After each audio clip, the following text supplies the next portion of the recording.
যুগে সময়ের বহমানতায় চলমানতায় মানুষ সবসময় ভালোত্বটাকে বেছে নিয়েছে। আমার খুব ভেতর থেকে বিশ্বাস করতে ইচ্ছে করে যে পৃথিবীতে এখনো ভালো মানুষের সংখ্যা বেশি, তাই পৃথিবী চলে। আমরা খারাপটাকে বেশি হাইলাইটেড করি, দেখি, ভাবি বেশি, মনে হচ্ছে সব গোল্লাই যাচ্ছে। আসলে ভালো মানুষ এখনো আছে এবং বেশি পরিমাণে আছে। আমরা কিছু খারাপ মানুষের সংস্পর্শে এসে আমরা মনে করি যে জীবনটা হয়তো এরকমই খারাপ, আসলে তাই নয়। আপনি দেখবেন যে ভালো মানুষ যারা আছে, যারা ভালো কাজ করে, সমাজের জন্য ভাবে, দশের জন্য চিন্তা করে, দেশের জন্য চিন্তা করে, নিজে ভালো হয়ে অপরকে ভালো করার চিন্তা করে, এই সব মানুষদের যুগে যুগে মানুষ মনে রাখে।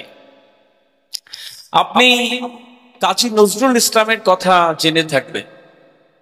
অভাব অনটনের পরেও মানুষের জন্য লিখেছে, মানুষের পাশে থেকেছে, এমন কিছু সৃষ্টি করেছে যাতে এখনো মানুষ তাদেরকে মনে রেখেছে। রবীন্দ্রনাথ ঠাকুরের কথা আপনি জানবেন, কি ভালো কাজ করেছিল। তারা আস্তে আস্তে যুগের বহমানতা এখনো মানুষের মনে। হাজী মোহাম্মদ মহসিনের কথা জানবেন, ভালো কাজ করেছিল। আপনি ক্ষুদিরাম বসুর কথা জানবেন, ভালো কাজ করেছিল, দেশের জন্য প্রাণ দিয়েছিল। এইসব মানুষদের মানুষ চিরকাল ভুলবে না। কিন্তু আপনি কাজী নজরুল ইসলামের সময়ের একজন বিরাট ডাকাতের কথা আপনার কিন্তু মনে নেই, কেউ বলবে না আপনাকে। ওই ডাকাতের কথা কেউ মনে রাখেনি।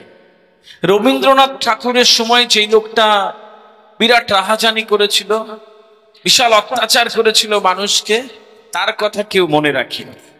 ক্ষুদিরাম বসুর সময়ে যে দেশের মানুষের সাথে বিট্রয় করে, বিশ্বাসঘাতকতা করে অনেক বেশি সুযোগ সুবিধা পাইয়ে দিয়েছিল ইংরেজ সরকারকে, তার কথা কেউ মনে রাখেনি। আসলে এটা চিরন্তন সত্যি, যখন আপনি ভালো কাজ করবেন, আপনি ভালোত্বের সাথে থাকবেন, একটা সময় পরে আপনার মূল্য আপনি পেয়ে যাবেন। এই জন্য কথাগুলো শুনতে হবে। আমি এমন কিছু এই ছোট্ট জীবনে করে যেতে চাই যার জন্য এই জীবনটা সুন্দর হবে। আল্লাহ সুবহানাহু ওয়া তাআলা একটা জীবন দিয়েছে, দুটো হাত দিয়েছে, দুটো পা দিয়েছে, সুস্থ একটা শরীর, ব্রেন দিয়েছে। আর যদি আপনি ভেবে ভেবে মরেন যে যা হবে দেখা যাবে, ভাগ্যে যা আছে দেখা যাবে, তাহলে আপনার ভাগ্য শুয়েই থাকবে।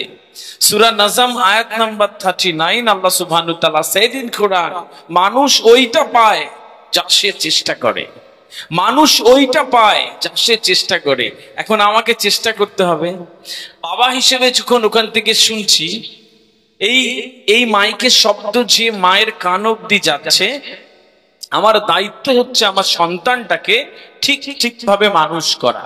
প্রথম কাজ হচ্ছে আমি আমার সন্তানের জন্য এত দোয়া করব, এত দোয়া করব, এত দোয়া করব, একটা সময় পরে ওই সন্তানের গতিপথটা মসৃণ হবে, সুন্দর হবে। আপনারা জানবেন কি, একটা হাদিসে এসেছে, আমার থেকে আপনারা বেশি জানবেন, কি আল্লাহ সুবহানাহু ওয়া তাআলা তিনটে দোয়া ফেরায় না। একটা হচ্ছে যখন বাবা তার সন্তানের জন্য দোয়া করে, এই দোয়া কবুল হয়ে যায়। একটা মাজলুমের দোয়া আর একটা মুসাফিরের দোয়া, ডিটেলস আপনারা জানবেন বেশি। এখান থেকে আপনি বাবা হিসেবে এই দায়িত্বটা পালন করে নিন, কি আপনার দোয়া সুবহানা রাব্বিয়াল আলা 3 বার 5 বার বলবার পরে সিজদাতে সন্তানের জন্য দোয়া রাখবেন। এত মন খুলে দোয়া রাখবেন, এত ভালোবেসে দোয়া রাখবেন, দেখবেন আপনার সন্তান আস্তে আস্তে একটা দুর্দান্ত অবস্থানে যাচ্ছে, যা পুরো জাতির গর্ব হচ্ছে, দেশের গর্ব হচ্ছে, পৃথিবীর গর্ব হয়ে যাচ্ছে। এটা সবাই যখন পারছে, আমিও পারি। বুঝতে হবে ছোট মানুষ দিয়ে বড় জাতি গঠন করা যায় না। একটা জাতির মধ্যে পিলপিল করে কত মানুষ জন্মাচ্ছে, তা দিয়ে সেই জাতির শ্রেষ্ঠত্ব আসে না। ওই জাতির শ্রেষ্ঠত্ব আসে এই যারা বসে রয়েছে, এরা আগামীতে কত বড় মানুষ হবে, কত ভালো মানুষ হবে, কত সুন্দর মানুষ হয়ে এই জাতিকে, এই দেশকে, এই সমাজকে লিড করতে পারে, তার উপরে নির্ভর করে যে একটি দেশ এগোবে কিনা, একটি সমাজ এগোবে কিনা, একটি পরিবার দৃষ্টান্ত স্থাপন করবে কিনা। বাবা হিসেবে আপনার এই দায়িত্বটুকু পালন করতে হবে, সন্তানের জন্য দোয়া করবেন। মনেই থাকে না, আমি অনেক বাবাকে জানি কোন ক্লাসে পড়ে সন্তান জানে না। আমি একজন বড় পলিটিশিয়ানের নাম করব না, রাজনৈতিক নেতা আমাকে এসে বলছে, স্যার খুব চোখে জল এইসব শুনবার পরে, স্যার এরকম তো কখনো ভাবিনি। আমি বললাম মানে? বলছে স্যার মেয়ে ইংরেজি মিডিয়াম স্কুলে পড়ে, আমাকে বলছে বাবা গার্ডিয়ানস ডেকেছে স্কুলে, তোমায় যেতে হবে। আমি রাজনীতি করি, সভা সমিতি করি, সময় কোথায়? তো আমি গেলাম স্কুলে, স্করপিও গাড়ি করে যখন নেমে যাচ্ছি তখন দেখছে কে এলো, সাদা পায়জামা পাঞ্জাবি পায়ে স্নিকার্স। তো আমি যখন কাউন্টারে গেলাম শুনলাম যে মেয়ের ফিস ভরতে হবে। তো আমি কত টাকা লাগবে শুধু শুনে টাকাটা কাউন্টারে দিলাম। দেওয়ার পরে জিজ্ঞেস করছে মেয়ের কোন ক্লাস, কত রোল। যেই বলেছে থমকে গেলাম, এখন মেয়ে কোন ক্লাসে পড়ে তো আমি জানি না। বলছে স্যার রাজনীতি করি তো। কিরম যেন আমার একটা ফোন এসে গেল, হ্যালো হ্যালো করতে করতে বাইরে এলাম, মেয়েকে ফোন দিলাম, মা বলছে তোর কোন ক্লাস জানো? বলছে বাবা আমি 9-এ পড়ি। বলছে বাবা আমি 9-এ পড়ি। আমি আবার কি বললাম, হ্যাঁ মেয়ে 9, রোল নাম্বার এই, ফিসটা নিয়ে নেন। বলছে বাড়ি চলে এলাম। বলবার পরে দেখলাম চোখ ছলছল করছে যে স্যার এরকম তো ভাবে কখনো ভাবিনি। এখন বাবা মায়ের দোয়া লাগবে। যে সন্তান বাবা মায়ের দোয়া পায় না ওই সন্তান বড় হতে পারে না, পারে না, পারে না। যারা বসে রয়েছেন, যারা শুনছেন, প্লিজ আজকের পর থেকে সন্তানের জন্য এত দোয়া করবেন, আল্লাহ সুবহানাহু ওয়া তাআলা খুশি হয়ে যাবে, আপনার সন্তান অনেক বড় জায়গায় চলে যাবে। এই কাজটা আপনার প্রথম কাজ। 2 নম্বর কাজ দিচ্ছি বাবা মায়ের জন্য। এইরকম হয় কি আমরা অনেক বেশি আমাদের ভবিষ্যৎ নিয়ে চিন্তা করি। অনেক টাকা পয়সা জমাচ্ছেন, হয়তো মেয়ের বিয়ে দেবেন এখন থেকে, মেয়ে 9-এ পড়ে, আপনার চিন্তা শেষ নেই। কোথায় কি আছে, 4টে LIC করে দিলেন, এখানে 2টো টাকা ইনভেস্টমেন্ট করে দিলেন, এখানে ডিপোজিট করলেন, একটা 2টো গাছ কিনে রাখলেন, 1 বিঘা জমি কিনে রাখলেন, কিনে মেয়ের বিয়ে দেবে প্ল্যান চলছে, মেয়ের বিয়ে দেবেন, মেয়ের বিয়ে দেবেন, এই চিন্তায় সমস্ত কিছু আপনার মাথায় করে ফেরে করছে। মেয়ে পড়ছে কিনা, ঠিক আছে কিনা, নেক আছে কিনা, সৎ আছে কিনা, ঠিকঠাক ভাবে স্কুল কলেজ ইউনিভার্সিটিতে যাচ্ছে কিনা, এসব চিন্তা নাই। মেয়ের বিয়ে দিতে হবে, ব্যাস, অনেকগুলো টাকা জোগাড় করতে হবে। এখন আপনার ওই টাকা জোগাড় করে যেতেই হবে, আল্লাহ সুবহানাহু ওয়া তাআলা আপনাকে ওই দৌড় করাবে। বিষয় হচ্ছে এইরকম ভাবে টাকা জোগাড় না করে ওই টাকাটা বিয়ের জন্য যেটা রাখছেন ওটা এখন ইনভেস্ট করে দিন। আপনার মেয়েকে কেউ টাকা দিয়ে তারপরে নিয়ে যাবে, এরকম জীবন গঠন করতে হবে। আপনার মেয়ে MBBS MD ডাক্তার হয়ে গেল, হিসাব করে প্লেন চালাচ্ছে, ফাইটার প্লেন চালাচ্ছে, নেভি অফিসার হয়ে গেছে, ইঞ্জিনিয়ার হয়েছে, বিশাল বড় বিজনেস ম্যাগনেট হচ্ছে, তার বিয়ে দিতে টাকা লাগবে? বলুন তো আমাকে, বলুন, MBBS ডাক্তার মেয়ে গাইনোকোলজিস্ট, তার বিয়ে দিতে টাকা লাগবে? আমরা আসলে যে ছোট থেকে ভুল করে ফেলি, আমাদের স্বপ্ন ছোট। যার স্বপ্ন ছোট সে জীবনে বড় কিছু করতে পারে না। যার স্বপ্ন বড়, যার স্বপ্নের আয়তন যত বড়, তার সাফল্যের আয়তন তত বেশি। আমি ছেলে মেয়েদেরকে বলে গেলাম, যারা এখানে তোমরা রয়েছো গার্ডিয়ান প্যারেন্টসদের বললাম, কি স্বপ্ন বড় দেখবেন। যে স্বপ্ন শুনে লোকে হাসে না, যদি আপনার স্বপ্ন শুনে লোকে না হাসে, না ঠাট্টা করে, না টিটকিরি করে, তাহলে ভাববেন আপনার স্বপ্ন ছোট। যখন আপনার স্বপ্ন শুনে লোকে হাসবে, বিশাল ভাবতে কেন, মানে ঠিক পথে এগোচ্ছে।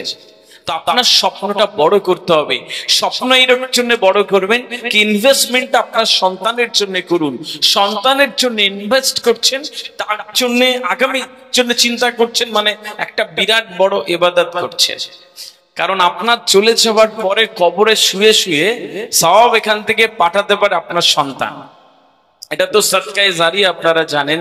তাহলে এই সুযোগ থেকে কেন বঞ্চিত হচ্ছে আমি একটা ছোট্ট কথা বলি। বিষয়টা হচ্ছে যে, মানে আমরা দেখবেন যে যদি যত মানুষ আমরা পৃথিবীতে আছি, তার একটা পার্সেন্টেজ হচ্ছে আস্তিক। আস্তিক মানে আপনারা জানেন কি? আস্তিক মানে কি? আস্তিক মানে যারা ঈশ্বরে বিশ্বাস করে, আল্লাহ সুবহানাহু ওয়া তাআলাতে বিশ্বাস করে। আর একটা পার্সেন্ট হচ্ছে নাস্তিক। নাস্তিক মানে যারা আল্লাহ সুবহানাহু ওয়া তাআলাতে ঈশ্বরে বিশ্বাস করে না। তাহলে যদি 40% আস্তিক হয়, অর্থাৎ আল্লাহ সুবহানাহু ওয়া তাআলাতে বিশ্বাস করে, তাহলে 20% নাস্তিক, অর্থাৎ আল্লাহ সুবহানাহু ওয়া তাআলাতে বিশ্বাস করে না। আর বাকি একটা গ্যাপ আছে আরো 40%। এই 40% কোথায় গেল? তাহলে 50-50 হওয়ার দরকার ছিল। আল্লাহ সুবহানাহু ওয়া তাআলাতে বিশ্বাস করে, অর্থাৎ ঈশ্বরে বিশ্বাস করে হাফ, আর ঈশ্বরে বিশ্বাস করে না হাফ, এরকম হয় না। গল্পটা এখানে অন্যরকম। 40% আল্লাহ সুবহানাহু ওয়া তাআলা বিশ্বাস করে, 20% বিশ্বাস করে না। আর মাঝখানের 40% হচ্ছে না আস্তিক না নাস্তিক, ওরা সংশয়বাদী। সংশয়বাদী, টুপি পড়ে, নামাজ পড়ে, রোজা করে, হজে যায়, তারপরেও চিন্তা করে উপরে কিছু আছে তো, সব করে তারপরেও চিন্তা করে কিছু আছে, বলা যায় না যদি না থাকে। সব করে, সুন্দর ভালো দাড়ি, সুন্দর ওই মেহেন্দি করা দাড়ি টাড়ি সব আছে, কিন্তু চিন্তা করে কিছু কি আছে। এই হচ্ছে সংশয়বাদী, ডেঞ্জারাস লোক। এই মানুষগুলো ডেঞ্জারাস হয়। বিষয় হচ্ছে যে তারা জানে না, সব করে। এই সংশয়বাদী থেকে বেরোতে হবে। মানে কি? পরিপূর্ণ বিশ্বাস নেই নিজের উপরে। যার নিজের উপরে পরিপূর্ণ বিশ্বাস নেই, কমপ্লিটলি ফেথ যার নিজের উপরে নেই, সে জীবনে জিততে পারে না। ছোট্ট একটা গল্প বলি, খুব দ্রুত শোনেন। একটা লোক 2 বিল্ডিং এর মধ্যে একটা দড়ি টাঙিয়ে দিল, 6 তলা 7 তলা বিল্ডিং, উপর অনেক উপরে। এদিকে একটা দড়ি টাঙিয়ে দিল, ওইদিকে একটা দড়ি বেঁধে দিল, একটা দড়ি। তারপরে জনবহুল এলাকা, উনি কি করলেন, ওই 6 তলার উপরে গিয়ে ওই দড়ির উপর দিয়ে হাঁটতে শুরু করলেন। অনেকটা বেশ ডিস্টেন্স উনি হেঁটে যাচ্ছেন, ওই একদিক থেকে হাঁটা শুরু করে হেঁটে যাচ্ছেন। নিচ থেকে কিছু লোক দেখতে পেল, একটা লোক কি ম্যাজিকের মতো হেঁটে যাচ্ছে। How could this possible? উপরে একটা দড়ির উপর দিয়ে হাঁটা যায়? ব্যাস সবাই অবাক, হাজার হাজার লোক জড়ো হয়ে গেল। আরে বাস, একটা লোকের কত ক্ষমতা। যখন লোকটা চলে গেল, আমার এদিকে ফিরে নিচে চলে আসলো। যেই নিচে আসলো, সবাই হাততালি এবং তাকে ক্লাপ করছে, বাহ দারুণ, কংগ্রাচুলেশন, অভিনন্দন। এরকম ভাবে হাঁটা যায় নাকি? বলছে জানাব, আমি এটা করি, আমি হাঁটতে পারি, আপনাদেরকে আরো একটা অবাক করাবো। বলছে কি? বলছি এবার আমার সন্তানকে নিয়ে আমি হাঁটবো, আমার 4 বছরের ছোট্ট ছেলেকে নিয়ে আমি দড়ি দিয়ে হাঁটতে পারবো। আপনারা কি বিশ্বাস করেন যে আমি হাঁটতে পারবো? বলছে হ্যাঁ আপনি পারবেন। তো উপরে চলে গেল, তার ছোট্ট বাচ্চাটাকে কোলে নিয়ে ওই 6 তলা উপর থেকে দড়ি দিয়ে আস্তে আস্তে হেঁটে যাচ্ছে। মানুষ নিচে হা করে তাকিয়ে আছে, চোখের পলক ফেলে না। এ কি অবস্থা? এত মানুষের ক্ষমতা একটা! আস্তে আস্তে হেঁটে গেল, আবার ফিরে আসছে আস্তে আস্তে হাঁটতে হাঁটতে। যখন হাঁটতে হাঁটতে মাঝখানে এলো, তখন নিচের লোক সবাই চিৎকার মারছে, হাততালি দিচ্ছে, তার কংগ্রাচুলেশনের শেষ নেই। ও বাচ্চাটাকে নিয়ে আস্তে আস্তে আস্তে চলে এলো। যখন ওইভাবে নিচে চলে এলো, আবার সবাই হাততালি, আরো লোক জড়ো হয়ে গেল, সবাই পাগল হয়ে গেছে তার এত সুন্দর ক্ষমতাতে। সবাই কংগ্রাচুলেশন করছে যে দারুণ। লোকটা তখন বলছে জানাব একটু থেমে যান, আপনি কি মনে করেন যে আমি আবার গেলে আবার হাঁটতে পারবো, ওইটা পুরোটা পার হতে পারবো? বলছে আলবাত পারবেন, অবশ্যই পারবেন। বলছে ভেবে বলুন আমি কি পারবো, আপনার কি মনে হয়? বলছে আপনি 1000 বার গেলে 1000 বার পারবেন, ওখান থেকে যাবেন আবার ফেরত আসবেন। বলছে তাহলে আর একবার কি যাবো? বলছে অবশ্যই। বলছে ঠিক আছে, আপনারা আমাকে বিশ্বাস করেন, তাহলে আমি যাব? বলছে অবশ্যই আপনি যাবেন। বলছে আমি যাব এবার, কিন্তু আপনাদের মধ্যে থেকে কোনো একজনের সন্তানকে আমি ওপরে যাব। যেই বলেছে, যেই চিৎকার, যেই অভিনন্দনের বার্তা, যেই কংগ্রাচুলেশন, একটু থেমে গেল। বলছে আপনাদের মধ্যে থেকে একজন সন্তান আমাকে দিন, আপনারা তো বিশ্বাস করেন আমি পারবো, তাই তো? আর কেউ কথা বলে, আর কেউ কথা বলে না, চুপচাপ। এবার বলছে আপনারা আমাকে কোন একটা সন্তান, আপনাদের কোনো বাচ্চা কিনে দিন, আমি যাবো ওপরে। আপনারা তো ভাবছেন, আপনারা তো জানেন আমি পারবো নাকি? আস্তে আস্তে আস্তে আস্তে ভিড় কেটে গেল, কেউ নাই ওখানে। আর লোকটা চলে গেল। ছোট্ট একটা গল্প কিন্তু বড় শিক্ষা দেয়। ওরা জানতো যে লোকটা পারবে, কিন্তু যখন নিজের বেলা আসতো, মানে কি, তখন ওরা পরিপূর্ণ বিশ্বাস করতে পারেনি লোকটার উপরে। ওই লোকটার উপরে তাদের পরিপূর্ণ বিশ্বাস ছিল না যে আমার সন্তানকে নিয়েও সে হাঁটতে পারে উপর দিয়ে। বিশ্বাস করতো, বিশ্বাস করছে, কিন্তু পরিপূর্ণ বিশ্বাস নেই। আমাদের এইটাতে সমস্যা। আমরা আমাদেরকে বিশ্বাস করি, কিন্তু পরিপূর্ণ বিশ্বাস করিনি। আমি জানি যে আমি মাধ্যমিকে ভালো রেজাল্ট করতে পারি, হায়ার সেকেন্ডারিতে ভালো রেজাল্ট করতে পারি, এমবিবিএস করতে পারি, ডাক্তার হতে পারি, ক্ষমতা আমার আছে, আমি জানি, কিন্তু ওদিকে যাব না যদি না হয় পরিপূর্ণ বিশ্বাস নেই। আমি জানি এর মধ্যে বাবারা বসে রয়েছেন, মায়েরা বসে রয়েছেন, আপনি জানেন আপনার সন্তান পড়াশোনায় ভালো, আপনি জানেন আপনার সন্তানকে গাইড করে অনেক বড় জায়গায় যাবে, আপনি এটা নিশ্চিত ভাবে জানেন যে আপনার সন্তান এই পুরো গোটা এলাকাকে আলোকিত করতে পারে। তারপরেও আপনি কখনো ভাবেন মেয়ে সন্তান তো থাক, তারপরেও আপনি ভাবছেন যদি না হয়, আচ্ছা কি হয়ে যাবে না হবে, বাইরে গেলে কোন সঙ্গে পড়ে, মানে আপনি বিশ্বাস করেন কিন্তু পরিপূর্ণ বিশ্বাস করেন। আপনি জানেন যে বিজনেসটা করছেন ওর সাথে আরেকজনের সাথে আপনার আলাপ হয়ে গেছে, একটা বড় বিজনেসের অফার এসেছে, আপনি জানেন ওই বিজনেস করলে ভালো জায়গায় যাওয়া যাবে, রাতে শুয়ে শুয়ে চিন্তা করেন থাকবে যদি না হয়, মানে আপনি বিশ্বাস করেন নিজেকে কিন্তু পরিপূর্ণ বিশ্বাস করেন না। প্লিজ আজকের পর থেকে ওই সংশয়বাদীর তালিকাতে থাকবেন না, আল্লাহ সুবহানাহু ওয়া তাআলা উপরে রয়েছে, এই পরিপূর্ণ বিশ্বাসটুকু আপনার আনতে হবে। প্লিজ আমি ছোট্ট একটা কথা বলে চাই আপনাদের প্রত্যেককে, যেইটুক করবেন মন থেকে করবেন, যেইটুক করবেন মন থেকে, ভেতর থেকে, সিনা থেকে করবেন। সুবহানা রাব্বিয়াল আলা বলছেন মানে মানে বুঝবেন কি বলছেন। কখনো চিন্তা করেছেন সূরা ফাতিহা কেন 5 বার পড়া হয়? আল্লাহ সুবহানাহু ওয়া তাআলা এই সূরাকে কেন এত গুরুত্ব দিয়েছে? যদি না জানি জানার চেষ্টা করবেন, দরদ আসবে। 1500 বছর আগে বলে রেখেছিল কোরআন শরীফে, একটা সময় আসবে মানুষের কানের মধ্যে গান বাজবে।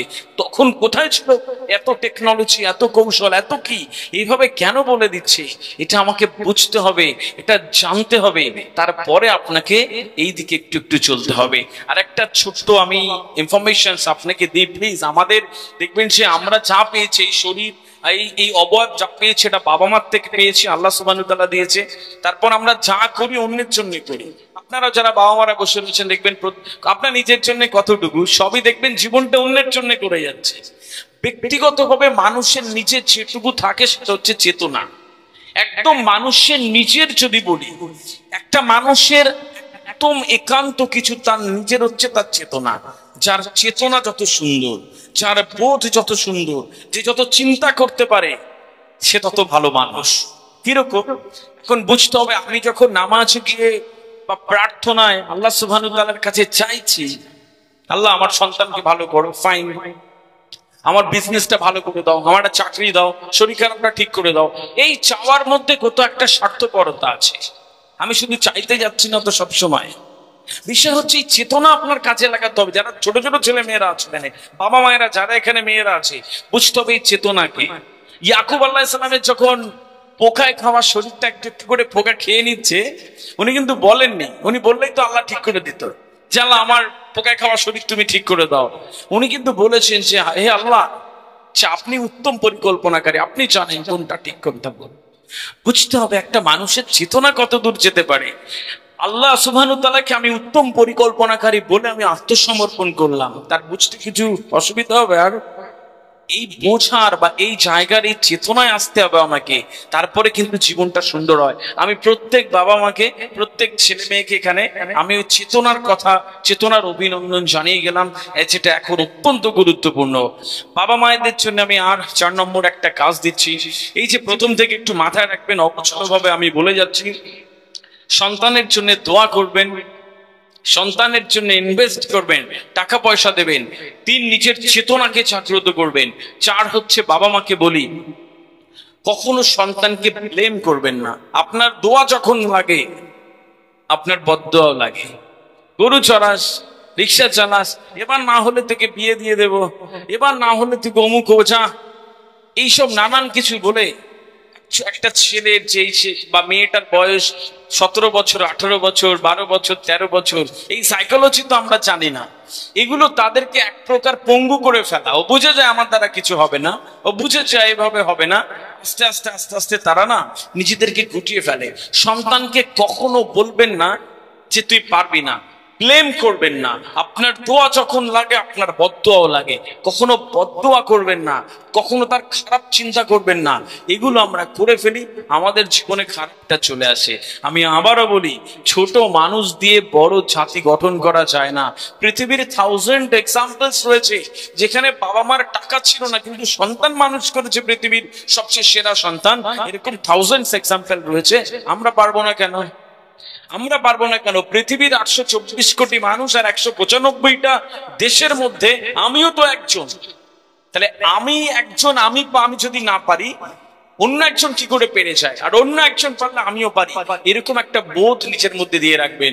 স্যার গ্রামে থাকি, স্যার এই বাগবাড়িয়ার মতন একটা জায়গাতে থাকি, স্যার অর্থনৈতিক অবস্থা খারাপ ছিল, ইংলিশ মিডিয়াম স্কুল পাইনি, অমুক তমুক হাজারো অজুহাত, কিন্তু কখনো এই অজুহাতটা আপনার সাফল্যের পেছনে বাধা হয়ে দাঁড়াতে পারে না। Money is the problem, but it is not the main problem. টাকা সমস্যা কিন্তু প্রধান সমস্যা নয়, প্রধান সমস্যা হচ্ছে মানসিকতা। এই মানসিকতা তৈরি করে ফেলবেন। আপনি নিজে যখন পরিবর্তন হবেন, আপনার পরিবার পরিবর্তন হবে, ওই সমাজ পরিবর্তন হবে, রাজ্য পরিবর্তন হবে, দেশ পরিবর্তন হবে, জাতি পরিবর্তন হবে, একটা দুর্দান্ত জায়গাতে যাবে। পুরো মানব শরীরটা একটা সম্পদ।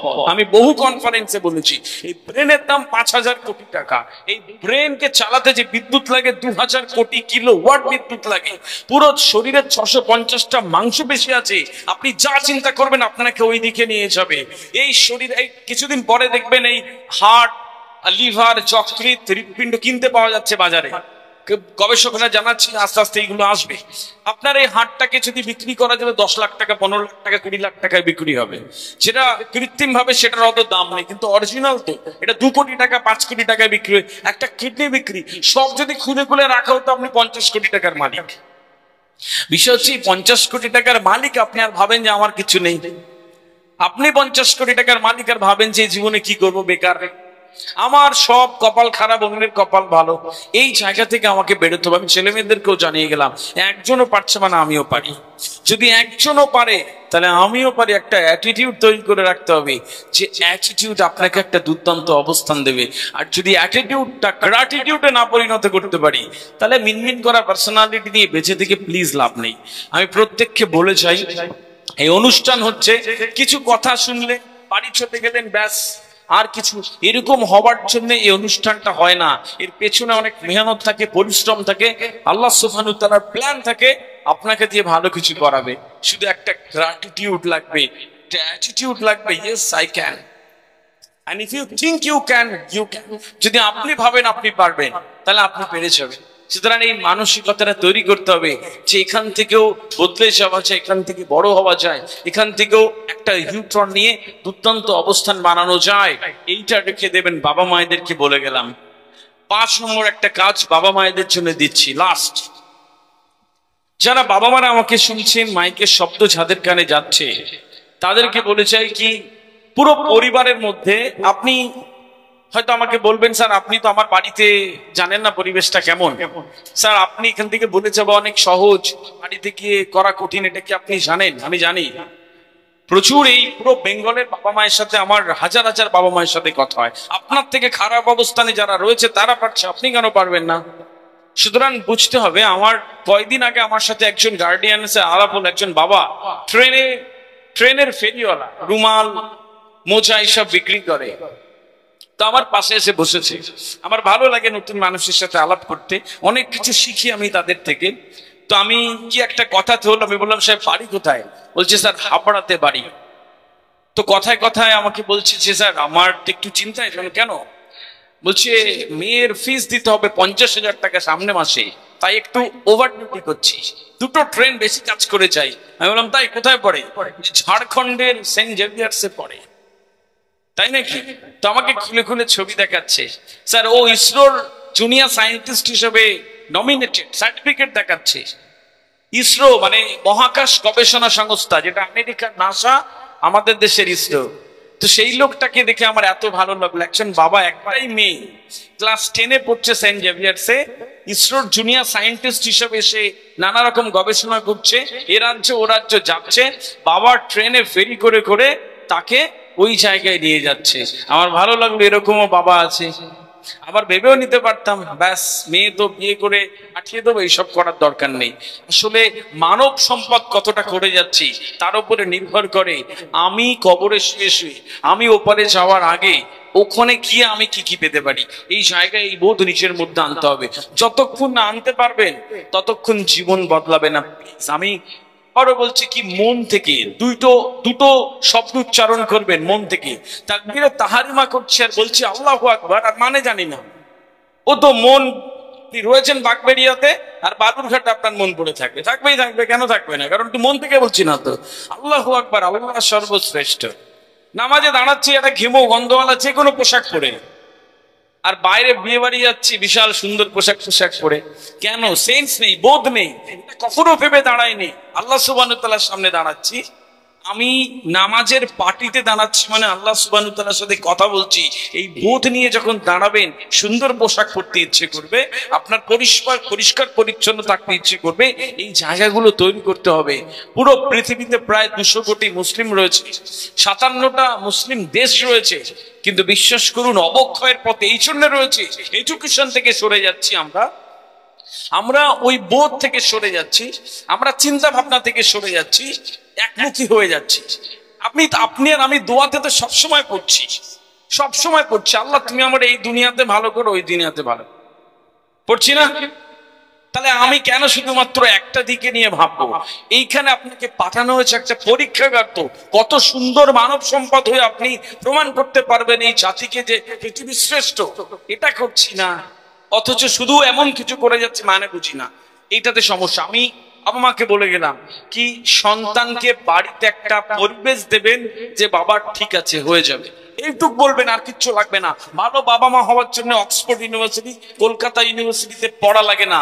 ভালো বাবা মা হওয়ার জন্য মানসিকতা লাগে যে মা তুই পড়, আমরা আছি, মা তুমি পড়ো, তোমার চিন্তা নেই, আমরা আছি তোমাকে গাইড করার জন্য।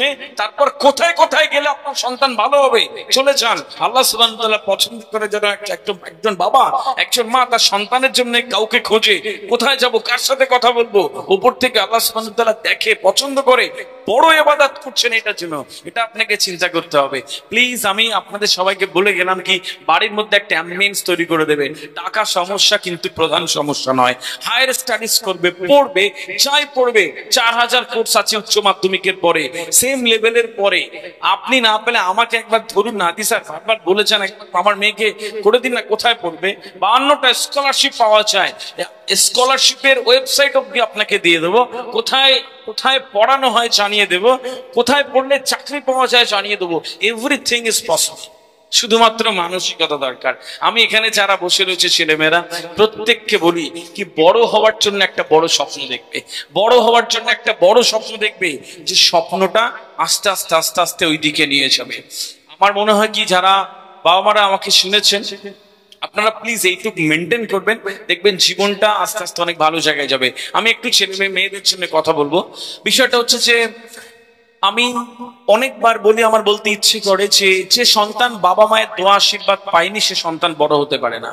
প্রত্যেক মেয়েকে, প্রত্যেকটা ছেলেকে আমি এখানে জানিয়ে গেলাম, যাদের কান অব্দি আমার মাইকের শব্দ যাচ্ছে, যে বাবা মার দোয়া নেবে, বাবা মার সাথে এত ভালো ব্যবহার করবে যেন প্রত্যেকটা সিজদাতে তোমার জন্য দোয়া করে। যদি এটুক না পাও, যত ভালো মেরিটোরিয়াস স্টুডেন্ট হও, ব্রিলিয়ান্ট হও, আর অনেক ভালো পড়া তোমার মুখস্থ হয়, সব খাতায় 99% ফার্স্ট হও, কোনো লাভ নেই, প্রকৃত সাফল্য আসে না। বাবা মার 1 নম্বর কাজ, বাবা মার দোয়া নেবে। বাবাকে তুমি বলছো যে কি করেছো আমাদের জন্য, মাকে কথায় কথায় বলো তুমি বেশি বোঝো, চুপ করো তো। তুমি যখন হাঁটতে পারতে না, সেই হাত ধরে তোমাকে হাঁটিয়েছে, আজ 2 কলম পড়ে বিরাট বড় হয়ে গেছে, তুমি কিছু বোঝো না। তুমি খেতে পারতে না, তোমাকে তুলে তুলে খাইয়েছে, তোমাকে শিখিয়েছে যে এইটা গাছ হয়, ওইটা পাখি হয়, ওইটা ফলমূল হয়, এটা তোমাকে শিখিয়েছে, এটা বুঝতে হবে। আপনারা জানেন যে সিরিয়া বলে একটা দেশ আছে, আমি আমার একটি কনফারেন্সে গল্পটা করেছি। সাদিয়ানা বলে একটা কারাগার আছে সেখানে, সেই কারাগারে একটা বন্দীকে আটকে রাখা হয়েছে, একজন মাস্টার মশাইকে। সে রাষ্ট্রের বিরুদ্ধে কিছু বলেছে, তাকে সরকার একটা অন্ধকার কুঠুরির মধ্যে ভরে দিয়েছে। যেই জেলটা যে কারাগারটা ডেঞ্জারাস লেভেলের একটা কারাগার ছিল, তো সেই জেলের মধ্যে সে থাকে। যখন একবার বাইরে বেরোতে দেয়, দেখে যে যেই পথ দিয়ে ফটক দিয়ে বেরোয়, তার পাশে একটা বাচ্চা ছেলে 8-9 বছরের, সে এরকম ওই লোহার দুটো ওই গ্রিল ধরে দাঁড়িয়ে থাকে, হা করে ফ্যাল করে তাকিয়ে থাকে, আর দেখা যায় না, অন্ধকার। খুব কষ্ট হয় ছোট বাচ্চাটার জন্য, যে ও কি করে থাকে এরকম করে। তখন ওই মাস্টার মশাই ওই কারাগারের রক্ষীকে বারবার বলে যে আমাকে একবার ওই বাচ্চাটার কাছে যেতে দেবে। বলছে না না, যাওয়া যাবে না। আবার বলে যে আমাকে ওই বাচ্চাটার কাছে একবার যেতে দেবে। তো বলছে না, যাওয়া যাবে না। প্রতিদিন রিকোয়েস্ট করে। তো বলছে আমাকে একবার বাচ্চাটার কাছে যেতে দেবে, আমি একবার একটু গালে ওর মাথায় হাত দিয়ে একটা গল্প করে আসবো ওর থেকে, ওকে দেখলে আমার কষ্ট হয়। তো কি একদিন মায়া হলো রক্ষীটা, বলছে ঠিক আছে আপনি যেতে পারবেন 10 মিনিটের জন্য। বলছে ঠিক আছে, আমি শুধু একটা গল্প শুনে আসবো ওই ছোট্ট বাচ্চাটাকে। তো কারাগারের দরজা খুলে আবার তালা টালা দিয়ে রক্ষী দাঁড়িয়ে আছে। ও ভেতরে ঢুকে দেখলো একটা বাচ্চা ওরকম 7-8 বছরের 9 বছরের, ও বসে আছে ফ্যাল ফ্যাল করে একদিকে তাকিয়ে। আর আর মা আছে, মাটা অবচেতন হয়ে আছে, মরে আছে না পড়ে আছে কে জানে, ওভাবেই থেকে যায়। যখন খাবারটা দেয় অল্প খায় বেঁচে থাকার মতন। দীর্ঘদিন কারাগারে, দীর্ঘদিন ওই ছোট বাচ্চা ওখানেই হয়েছে, ওখান থেকেই কারাগারে বেরোয় না। তো লোকটার মায়া হলো, একটু গালে হাত দিয়ে বলছে বাবা একটা গল্প শুনবে। তো কি এমন চোখ চোখ নেড়েছে, তাহলে বুঝে নিয়েছে যে হ্যাঁ। তো বলছে জানো একটা গাছ ছিল। তো ছেলেটা উত্তর দিচ্ছে গাছ কি?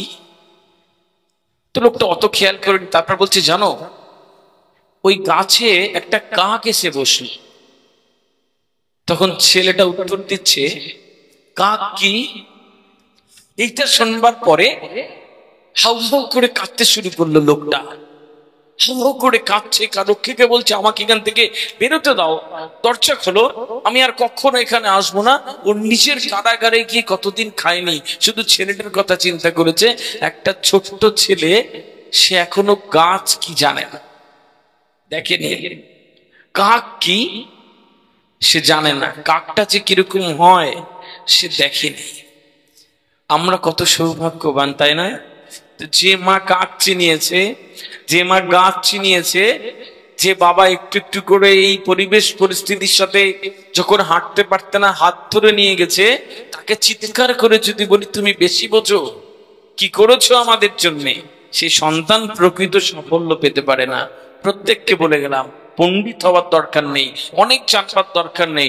আগের যুগে মানুষ জ্ঞানী হতো, অনেক জ্ঞান লাগতো, এখন জ্ঞান লাগে না। চ্যাট জিপিটি আছে, আর্টিফিশিয়াল ইন্টেলিজেন্স আছে, এক মুহূর্তে হাজার হাজার ইনফরমেশন আমার কাছে, মুখস্থ করার দরকার নেই।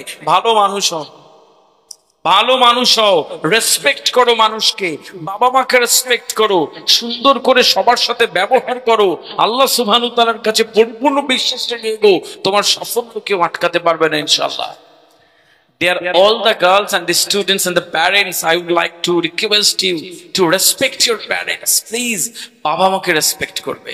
আল্লাহ সুবহানাহু ওয়া তাআলার পরে যদি তোমাকে এই পৃথিবীতে কেউ সবচেয়ে বেশি দোয়া আশীর্বাদ দিতে পারে, বাবা মা পারে। অনেক ছেলে মেয়ের সাথে আমার দেখা হয়, 6 মাস 7 মাস 8 মাস প্রেম করছে, রিলেশনশিপে গেছে, 9-10-এ পড়ে, বাবা মাকে চেনে না। ও লাগবে না বাবা মাকে, গাছতলায় থাকবো। সেই মেয়েটা 6 মাস পরে হাউ হাউ করে কাঁদে, জীবন শেষ করে। যেখানে দোয়া নেই, আশীর্বাদ নেই, সেই জিনিস কখনো ভালো হয় না, এটা মাথায় রেখে দিতে হবে। সুতরাং প্রত্যেককে বলছি যে বাবা মার দোয়া আশীর্বাদ নেবে। 2 নম্বর একটা কাজ খুব দ্রুত দিয়ে দিই, পড়াশোনা যেটা করছো এইটা এত মন থেকে চাইবে যে পড়াশোনাটা করছো। তুমি এবার আলিম পরীক্ষা দেবে, ফাজিল পরীক্ষা দেবে, মাধ্যমিক উচ্চ মাধ্যমিক দেবে, that's not a big deal. পড়াশোনা করছো আর আলটিমেট ডেস্টিনেশনকে মাথায় রেখে দেবে কি না, বিষয় হচ্ছে যে আমার চিন্তা ভাবনাটা কি, আমি কোথায় যাব। যদি ভাবো যে ডাক্তার হব, 9-এ পড়ছো, আলিম দেবে এবার, ফাজিল দেবে এবার, তাহলে আল্লাহ সুবহানাহু ওয়া তাআলার কাছে আকুতি দিয়ে চাও যে আল্লাহ আমাকে এরকম ভাবে শক্তি দাও পড়াশোনার, ডাক্তার হব।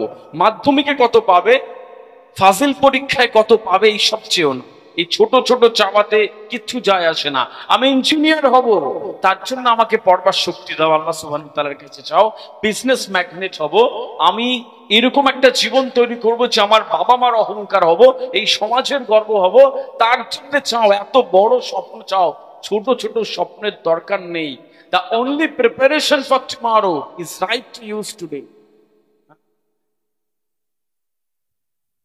কাল দিনটা যদি তুমি ভালো চাও, আজকে দিনটা তোমাকে ব্যবহার করতে হবে। সুতরাং এই আজকে দিনটা ব্যবহার করবার জন্য তৈরি হও। 3 নম্বর একটা কাজ দিচ্ছি ছেলে মেয়েদের জন্য, which is very crucial, কি এত আকুতি দিয়ে চাইবে, সাথে নিজের পরিশ্রম আর জেদ। নিজের পরিশ্রম আর জেদ, ছোট ছোট চিন্তা নয়। পরিশ্রম করবে কিরকম না, সেই পরিশ্রমটা বড় চিন্তা দিই। শুধু পরিশ্রম করে যদি বেশি টাকা রোজগার করা যেত, সফল হওয়া যেত, তাহলে রাজস্থানের পাথর খাদানের শ্রমিকরা বেশি টাকা পেত। সারাদিন খাটে, এত কষ্ট করে চিন্তা করা যায় না। সুতরাং পরিশ্রমের সাথে চিন্তা ভাবনা বড় করো, যে আমি পড়াশোনা করছি, নিজের জেদ আত্মবিশ্বাস দিয়ে আমি আমার বড় জায়গাটা নিয়ে নেব। এরকম বাবা মার দোয়া, একটা বিরাট পরিশ্রম আর জেদ আর সাফল্যের জন্য আকুতি একটা বড় জায়গা মিলিয়ে দেবে ইনশাল্লাহ। আমার খুব ভালো লেগেছে হাদিয়া মোরাল স্কুলের এই আয়োজন। এরকম ভাবে আমি একটা ছোট্ট ঘোষণা আবার দিয়ে যাই, যদি মনে হয় যে স্যার কোথায় পড়বো, কেন পড়বো, কি পড়বো, কত টাকা খরচ, কোথায় যাব জানি না, 4000 কোর্স আছে আমার কাছে, 4000। আল্লাহ সুবহানাহু ওয়া তাআলা যেইটুকু ইলম আমাকে দিয়েছে, আমি কোথায় পড়বে, কি পড়বে, কত টাকা খরচ, স্কলারশিপের টাকা কোথায় পাবে, সব আমি এই সংস্থাকে আমার সফট কপি কম্পিউটারে দিয়ে যাব। যদি ক্যারিয়ার কাউন্সেলিং লাগে, স্যার জানি না কি করব, কিন্তু এই ইন্টারেস্ট, ক্যারিয়ার কাউন্সেলিং করে আমি একটা পথ তৈরি করে দিতে পারবো, এইটুকু ইলম আল্লাহ সুবহানাহু ওয়া তাআলা দিয়েছে।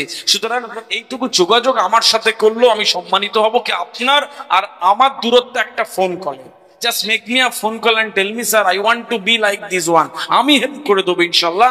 একটাই আমার স্বার্থ, কি মানুষের সাথে যদি মানুষ ভালো কথা বলে তাহলে এটা একটা বড় ইবাদত, আর ওই কথার ফলে যদি তোমার ভালো হয় তাহলে আমারও ভালো হবে ইনশাল্লাহ। প্রত্যেককে শুভেচ্ছা আমার কথা শুনবার জন্য। আমার মনে হয় এক্সচেঞ্জটা খুব দরকার, মাঝে মাঝে একটা রিফ্রেশমেন্ট দরকার, একটা জেদ দরকার, আত্মবিশ্বাস দরকার। আর এভাবে ছোট্ট ছোট্ট পায়ে চলতে চলতে পৌঁছে যাওয়া যায়। বিষয়টা হচ্ছে যে কখনো চেষ্টা ছাড়া হাল ছাড়বে না, কখনো কখনো হাল ছেড়ে দেবে না। ঠিক পরিস্থিতি আসুক, সেই পরিস্থিতিতে তোমাকে এগিয়ে যেতে হবে। একটা কথা আমি বলে শেষ করি, যে এখানে যারা রয়েছেন আমার মনে হয় আল্লাহ সুবহানাহু ওয়া তাআলা একটু বেশি পছন্দ করে বলে এখানে পাঠিয়েছে, আয়োজনটা করিয়েছে, এত সুন্দরভাবে একটা জায়গা দিয়েছে, যেটা একটা দুর্দান্ত অবস্থান বানানোর জন্যই যথেষ্ট। আমার শুভেচ্ছা সবাই। কিভাবে আমরা চাইলেই কি একটা বড় জায়গায় যাওয়া যায়, আর নির্দিষ্টভাবে নিজের সফলতাকে চোখে চোখ রেখে দেখে স্মার্টলি কমিউনিকেশন, দাঁড়ানো, তাকানো, কথা বলা, স্মার্টলি হাঁটা চলা, এই কমিউনিকেশনের কিন্তু নজর দিলে এই সাফল্যকে আটকানো যায় না। থ্যাংক ইউ সো মাচ আমার কথা শুনবার জন্য। আসসালামু আলাইকুম।